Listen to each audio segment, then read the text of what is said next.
Hey everybody, it's Alex here, and I just want to do a quick overview of script analysis for comedy technique. You must be word perfect, otherwise you are jeopardizing the rhythm and the melody of the joke that the room of writers, the writer's room, has set up for you. Comedies will heavily use the rule of three and the build in the reverse. There's going to be a heavy use of consonants in comedy, especially in proper nouns. Now the stakes are just as high as they are in drama. It's just funny for the audience, not for the characters, okay? Characters will also be archetype characters, like the moron, Joey, Peter Griffin, Kramer are morons. The neurotic, Elaine is a neurotic, Will is a neurotic, and those all come from Scott Sedita's The 8 Characters of Comedy book, and Scott's a great teacher in Los Angeles.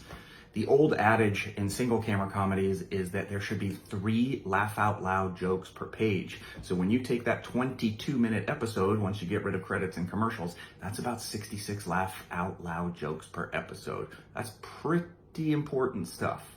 Multicams were the original situation comedies like I Love Lucy and The Honeymooners. They film in front of a studio audience on stages, and it's the closest thing to theater that we have in television or film.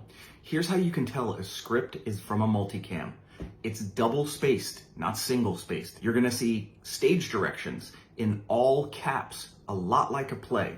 Multicams also shoot in a linear fashion from A to Z, the first scene to the last. It's the only genre that does that. Typically, you get 1 or 2 takes max, unlike other genres where you get as many as the director feels is necessary.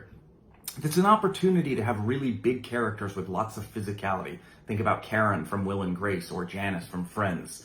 Great examples of multicam comedies throughout the years. Like I said, I Love Lucy and The Honeymooners, but also Cheers, Roseanne, Friends, Seinfeld, Will and Grace, and more recently, Big Bang Theory and Two Broke Girls.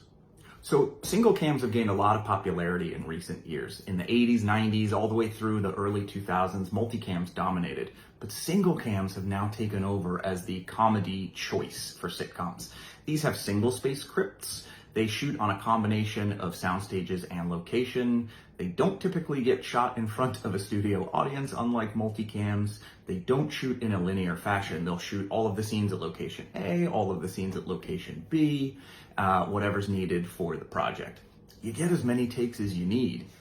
Still not going to be 25, 30, 70 takes like a David Fincher film, but you get more than the 1 to 2 takes you might get in multicam. Characters tend to be a lot more grounded and organic, with a few notable exceptions on particular projects. There's more slice of life or fly on the wall feeling to these sorts of shows.